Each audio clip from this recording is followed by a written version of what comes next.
Sometimes it's not what we see, but what we feel that saves us.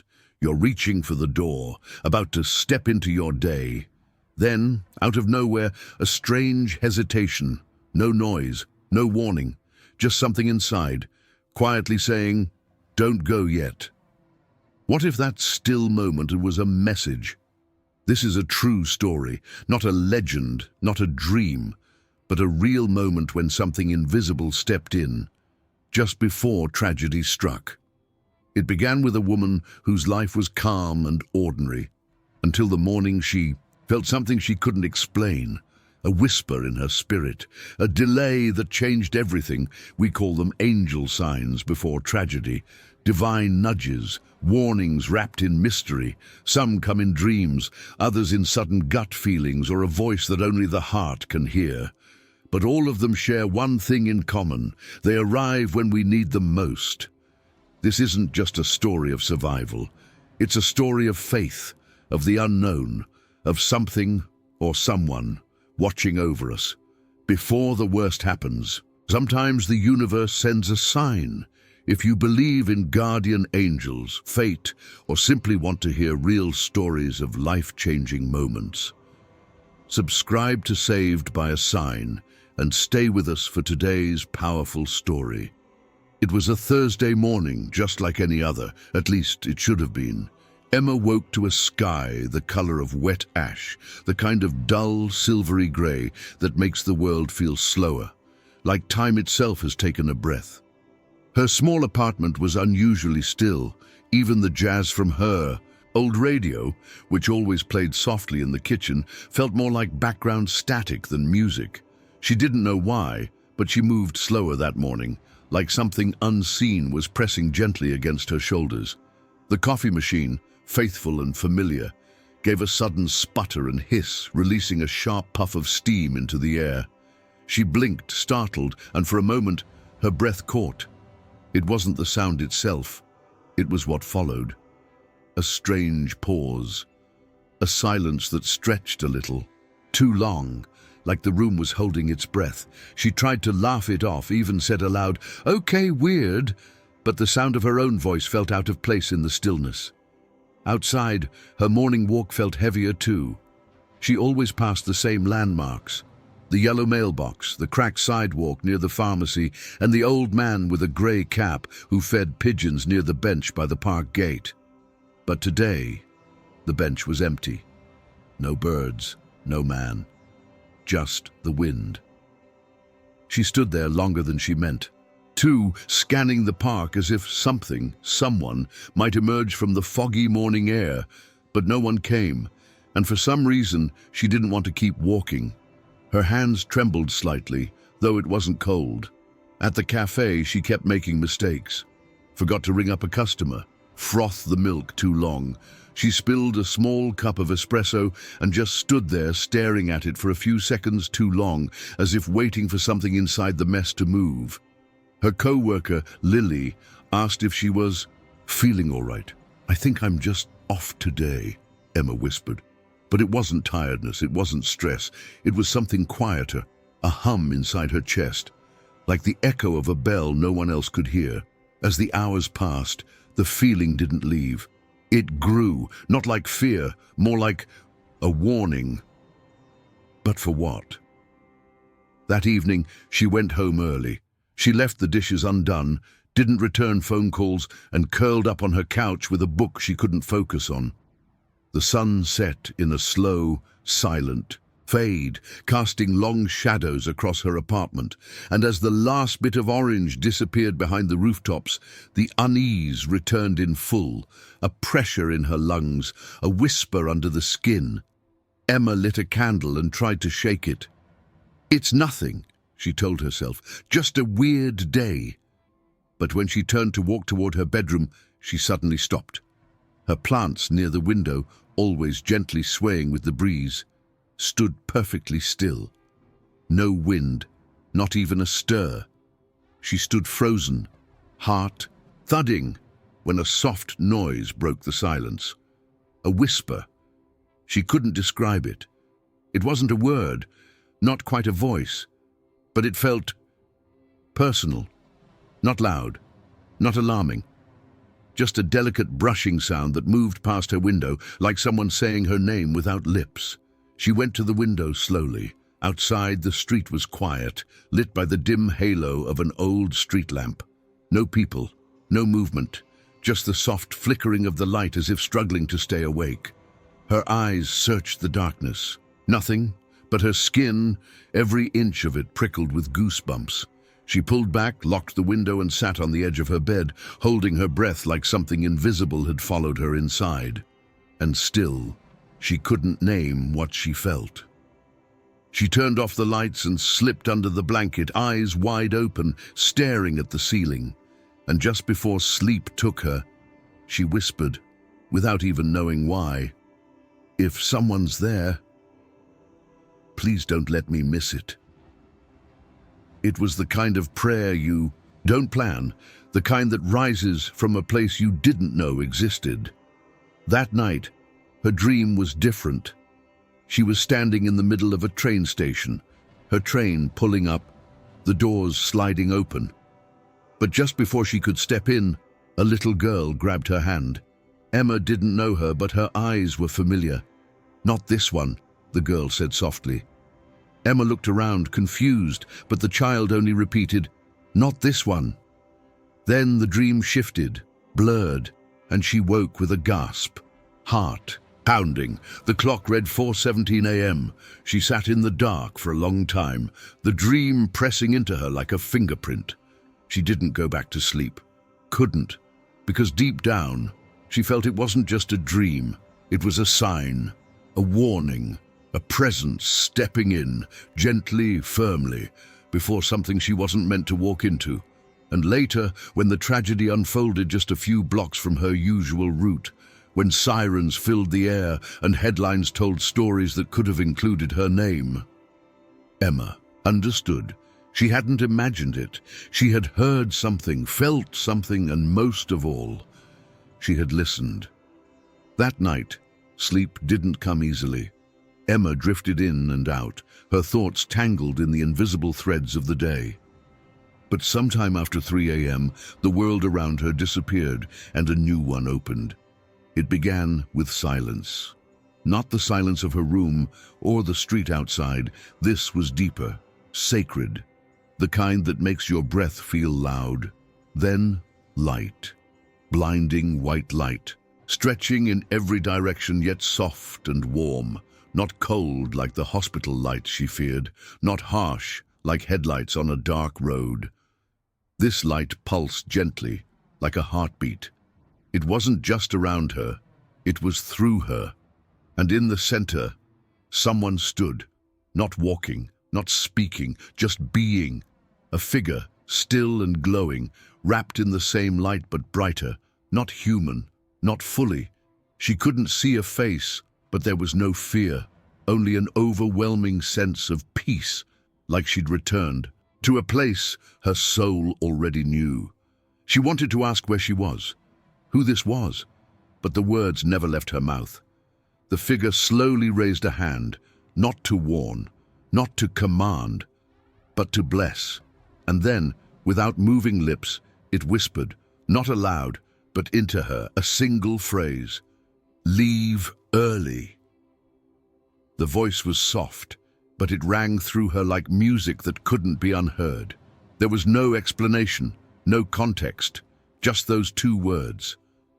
Emma gasped awake, heart racing, chest rising and falling like she'd been pulled from underwater. The room was dark, the air still. She turned toward the alarm clock. The green numbers glowed with quiet urgency. 3:21 a.m. She sat up, confused, hand pressed to her chest. Everything inside her felt electric, not panicked, not afraid, just alert. A dream, she told herself. A strange dream, yes, but still a dream. Her mind rushed to explain it. Stress, exhaustion, the strange feeling from the day still lingering in her bones. Maybe it was all just her subconscious tying loose threads together.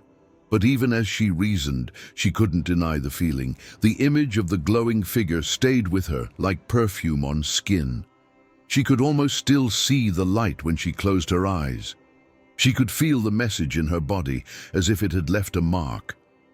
Leave early. It echoed in her ears even as the morning sun began to rise. She told no one, didn't write it down. She didn't want to seem dramatic, and she wasn't the kind of person to chase meanings in every dream. Still, she couldn't shake the idea that something had reached for her, not to scare her but to guide her. All day, the image followed her, in the steam of her coffee, in the soft hum of the bus, in the sunlight flickering through tree branches like threads of the same white glow she'd seen hours earlier. She looked at strangers a little longer. She paid more attention to her surroundings. And at one point, while walking back from the market, a feather drifted down from above, weightless, white, and perfect. It landed near her feet. She picked it up slowly. No birds in sight, no breeze, just a feather resting quietly in her path. She smiled without knowing why and tucked it into her coat pocket. Maybe it was all coincidence. Maybe it meant nothing, but deep in her heart, in the same place where the unease had once grown, something new had begun to bloom. Not fear, but awareness, and the quiet, fragile hope that someone was watching, not to frighten her, but to prepare her. Something was coming, and she had been told. The next morning, the stillness was waiting for her like a shadow that had arrived before dawn. Emma stood in front of her bedroom mirror, fastening her earrings, the same pair she wore almost every day. Small silver loops, nothing fancy, but familiar, reliable. But as she reached for the second one, her fingers met an empty dish. She paused, searched again, lifted the cloth lining, checked the nightstand, the floor, the folds of her sweater. Nothing. It didn't make sense. She never moved them, never lost things like that. A tiny detail, maybe, but it pressed into her with the same quiet weight as the dream. She stood there longer than she should have, staring at the space where the earring should be, until a strange thought crossed her mind. Maybe you weren't supposed to wear them today. The idea came without logic, just a soft inner nudge, like a thought that wasn't entirely hers. She left the earring dish untouched and walked to the door, and then she saw it, right there on her welcome mat, a single feather, pure white, unblemished. It rested perfectly still, untouched by breeze or shoe print, as if it had been placed. Emma's breath caught in her throat. She glanced upward instinctively, scanning the building's ledge. No nests, no fluttering wings, no birdsong in the air. Just the faint hum of morning traffic in the distance and the weight of something unseen pressing gently into her chest. She knelt down, slowly, and picked it up. The same kind of feather she'd seen yesterday near the market. It felt too precise to be random, too quiet to be ignored. With the feather in her hand, she stepped into the day. The walk to the cafe felt different, slower, quieter. The usual rhythm of the city had softened, as if the world around her was holding its breath again. She passed the bench at the park and instinctively looked for the old man. But he wasn't there. Second day in a row. A ripple of unease stirred in her again. At work, things moved oddly. The espresso machine sputtered again. The same sound as before. Her co-worker accidentally dropped a glass, and it shattered across the tiles like a sudden warning. And every time Emma glanced at the clock, she felt as though the hands were crawling, minutes stretching into hours, a dragging sensation, like time itself was resisting something. Late that morning, the bell above the cafe door chimed. Emma looked up from the counter. A woman had entered, tall, calm, dressed in a pale cream coat that shimmered almost white in the light. There was something about her. She moved with quiet certainty, her footsteps making barely a sound. When she reached the counter, she ordered a tea. Simple, no sugar. Her voice was low, clear, but soft, almost musical. As Emma handed her the drink, the woman didn't take it right away. Instead, she leaned in slightly, just enough to speak in a voice meant only for her. "Don't ignore your instincts," she said. "They're louder when it matters." Emma froze. The words struck like a bell, clear and immediate. The same kind of message that bypassed logic and went straight to the center of her chest. Before she could reply, the woman smiled, a kind, almost knowing smile, and walked out. No name, no conversation, just that one sentence. Emma stood there, still holding the edge of the counter, her hands trembling slightly. She ran outside moments later, looking down the sidewalk, left, right. But the woman was gone. She asked Lily if she'd seen her. Lily blinked. What woman? Emma didn't answer. The rest of the day passed like a dream, or like she was walking underwater. Every sound echoed longer, every light flickered more. Time had stopped being a steady rhythm, it had become a presence, and by the time the sun had begun to set, Emma felt like she was being watched. Not in a frightening way, but with care, with urgency, as if something unseen was walking 2 steps behind her, gently, nudging her forward and quietly whispering, "Pay attention." The air that night felt different. Even with the windows closed, Emma could sense it, a strange electricity in the room, like the walls were listening. She lay in bed longer than usual, her body still, her eyes tracing the faint shadows on the ceiling as the city outside whispered into the dark. Sleep didn't come gently. It pulled her under all at once, like a wave. And then she was there again. But this time, it wasn't the boundless white light. It was a tunnel, endless, silent, glowing softly like the inside of a pearl. The walls shimmered with warmth, and there was no sound, no breeze, no weight, only stillness. And him.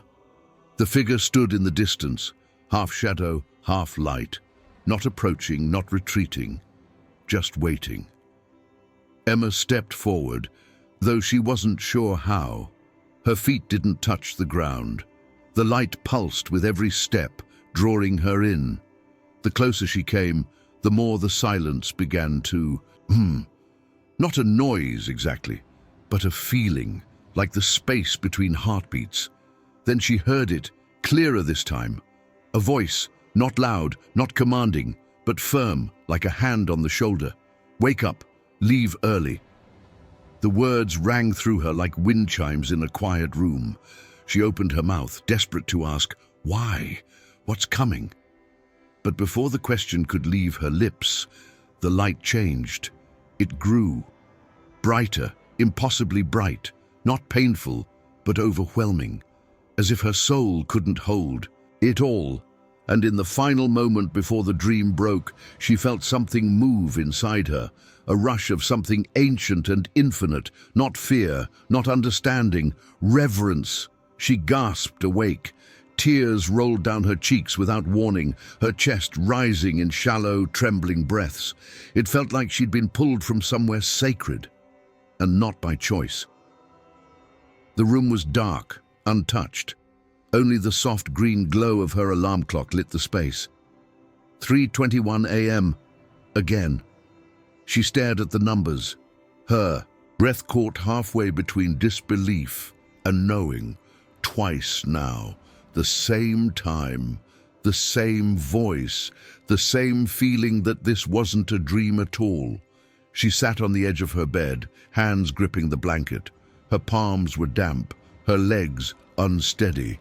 The kind of trembling that comes not from cold, but from contact, from touching something beyond comprehension. She looked around the room as if it might answer her. Her books, her plants, the flickering candle she forgot to blow out.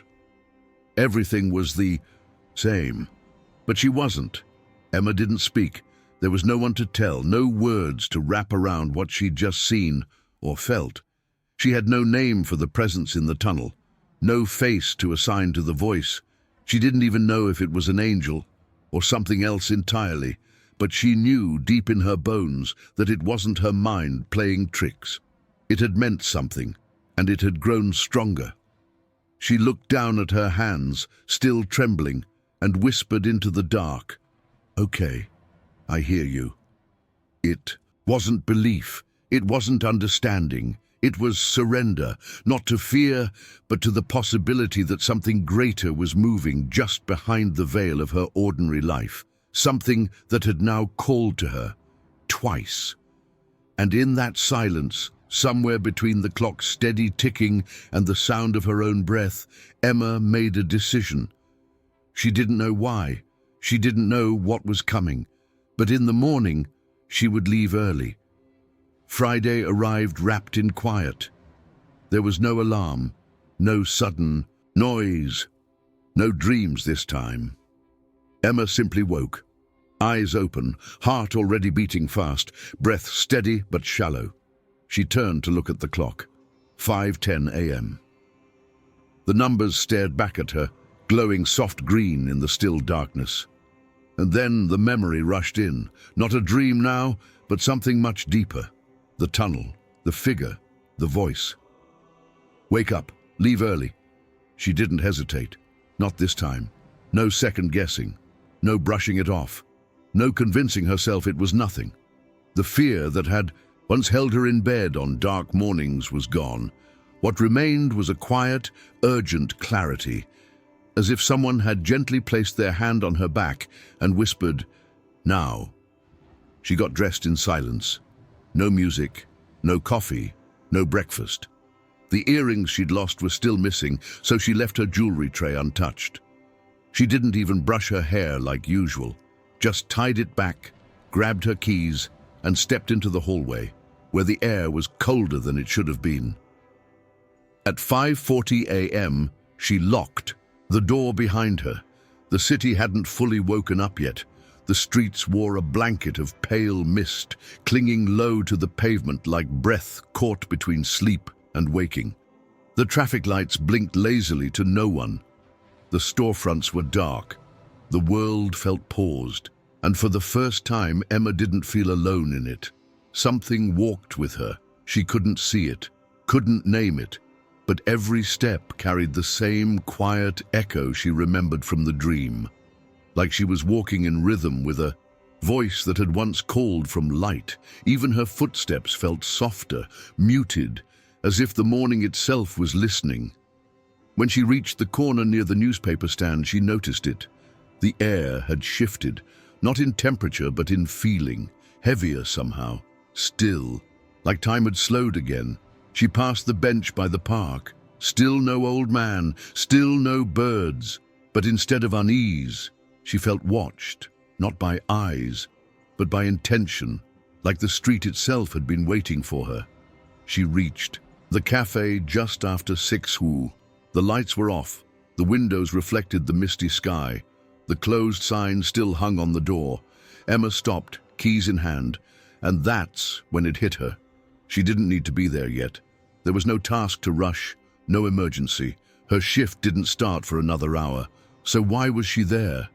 She looked around. The street was nearly empty, just the soft hum of early morning, the smell of damp concrete, and the featherlight breeze brushing past her cheek, like fingers, gently moving hair away from her face.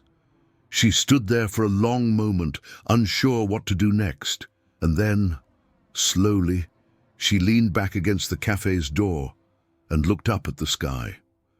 The clouds were beginning to break, just a little, revealing the faintest hints of gold.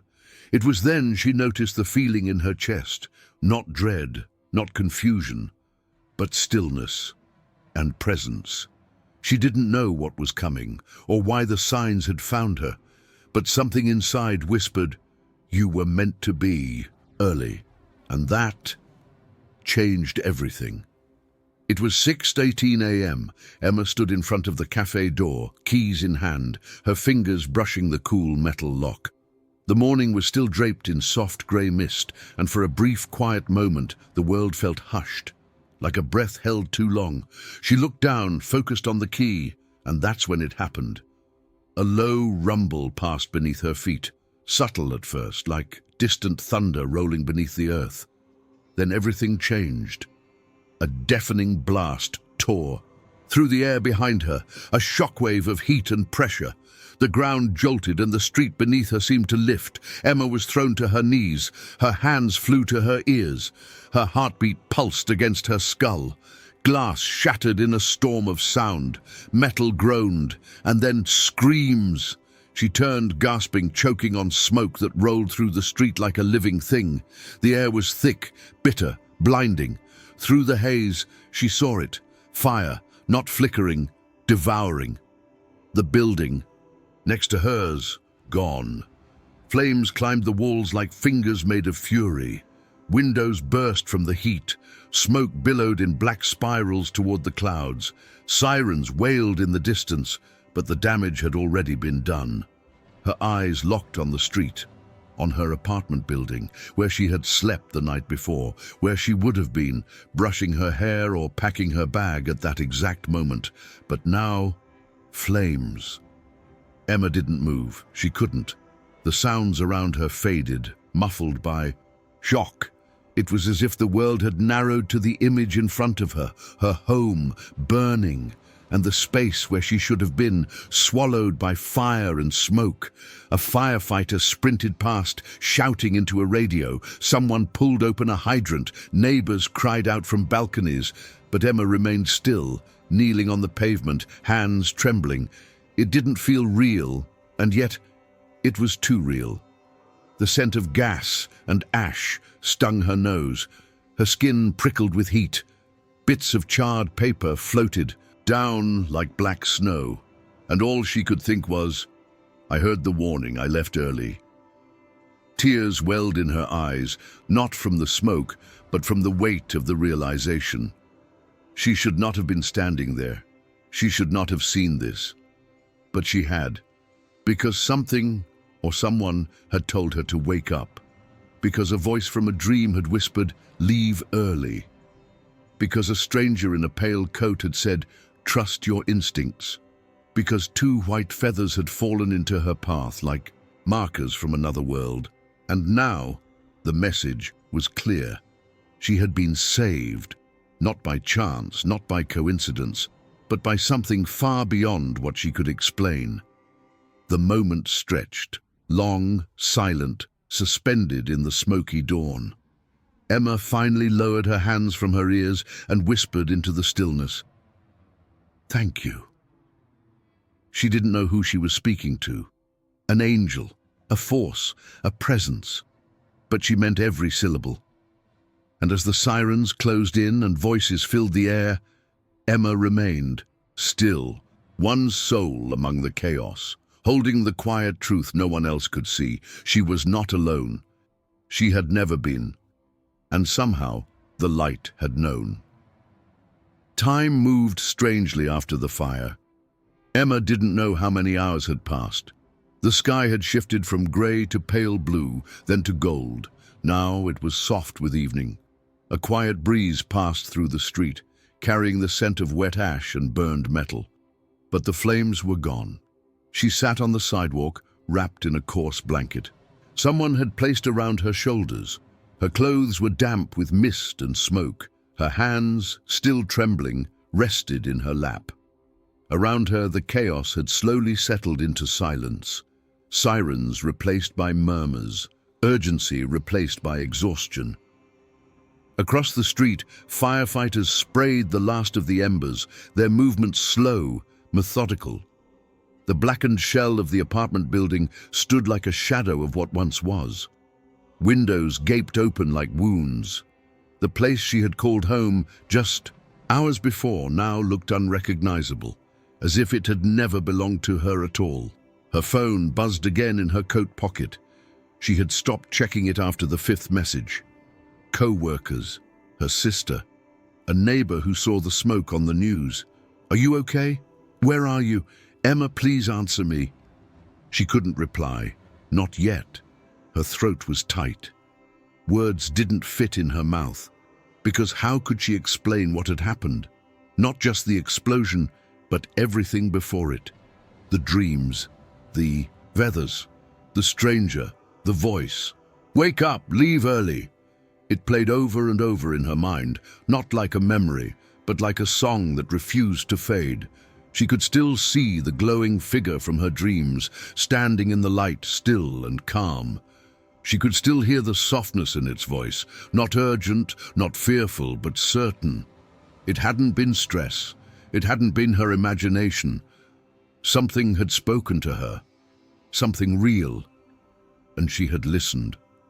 Tears slipped down her cheeks, slow at first, then freely.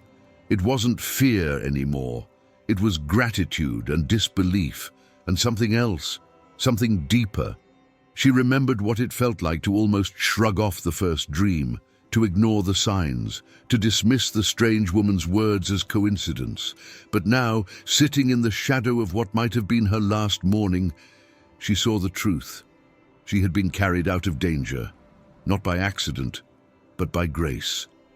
And for the first time in a long while, Emma felt small in the best possible way. Like a single thread in something vast and unseen, a pattern too big to understand, but woven with care. She looked up at the sky, streaked now with the soft orange of a setting sun. And though no one else could hear it, she felt it again. That quiet presence just behind the noise, just beneath her breath. Not speaking this time, just there, watching, holding, guiding. Emma closed her eyes, let the tears fall, and whispered the only words she could manage. "Thank you for finding me. Thank you for not giving up." And in the silence that followed, she felt something shift, not outside, within. The world didn't stop after the fire. Emma spent the next few days at her sister's apartment, a quiet space filled with warmth and the soft aroma of chamomile tea. The air there felt safer, slower. Still, even in comfort, she moved carefully, like someone adjusting to a new kind of gravity. Her body had survived, but her spirit had been rearranged. When the cafe reopened, her co-workers embraced her tightly, their faces streaked with relief. Lily held her longest, whispering, "I don't know how you're still here." Emma smiled through tears, but didn't try to explain. Not yet. How could she put into words what had saved her? She wasn't sure she ever could, but something had shifted inside her. She no longer moved through her days the way she used to, chasing routine, clinging to control. The quiet ache that had followed her for years, the emptiness she once filled with distractions. It had softened. She began to speak more gently, not just to others, but to herself. At the shelter down the street, a simple sign had caught her eye one morning. Volunteers needed. She walked in without a plan, and by the end of that first afternoon, she found herself sitting cross-legged on the floor beside a girl with tear-streaked cheeks and hands full of broken crayons. Emma didn't speak much. She just stayed. And somehow, that was enough. Every evening before bed, she opened a worn notebook and began to write. Not about what had happened. She couldn't go there yet. Instead, she wrote to the presence, to the voice, to the light that had pulled her gently away from the edge. "Thank you for the dream. Thank you for waking me at 3:21. Thank you for the second chance." She didn't name it God or angel or spirit. She didn't need to. What mattered was that it came and that she heard it. She began to notice little things she used to overlook, the way sunlight curved around a window pane, how strangers sometimes met eyes and smiled for no reason, how silence could feel full instead of empty. She still had moments of fear, of what-ifs, of grief for the people who hadn't been warned. But those thoughts didn't paralyze her anymore, because now she believed in something she couldn't see, not as a rule, not as a religion, but as a quiet truth written into the rhythm of her days. She no longer sought stability for safety. Instead, she welcomed uncertainty, trusting in a way she never had before, that life would whisper when it mattered, that the signs would come, that she would know, and that something, somewhere, was always just a breath away, watching, waiting, ready to speak again. The sky was quiet that evening. Soft gold stretched across the rooftops, the last light of day clinging gently to the world before nightfall. Emma stood on the edge of the sidewalk where her apartment used to be, a place she once called home, now only ashes and memory. In her hands, a single candle. She bent down slowly and lit the wick. The small flame flickered in the wind, fragile but steady, like her own breath, like the thread that had kept her here. She didn't say much, just a whisper, not to the sky, not to the street, but to something else, something that had spoken to her before the fire and somehow was still listening. "Thank you," she breathed, but it wasn't just gratitude. It was surrender. For the first time, Emma wasn't clinging to control, to routine or to certainty. She had walked through mystery and survived not by logic but by listening, not to the noise of the world but to something quieter, a whisper in a dream, a voice from a tunnel of light, a stranger's warning, a missing earring, a white feather at her feet. She had dismissed none of it, and because of that she was still here, not just alive, but awake. As the candle burned lower, Emma closed her eyes. The memory of the voice returned, still soft, still sacred. "Wake, up, leave early." It had only taken 3 words to shift everything. Now, when she heard the rustle of leaves, she paused. When her chest filled with unspoken knowing, she listened. When doubt crept in, she asked herself, not what is real, but what if something greater is trying to reach me? Because she had learned, signs don't always shout, sometimes they whisper, and angels don't always appear with wings. Sometimes they come in dreams, sometimes in feathers, sometimes in strangers who speak just one sentence and disappear. She would never forget that morning, not because of what she lost, but because of what she was given.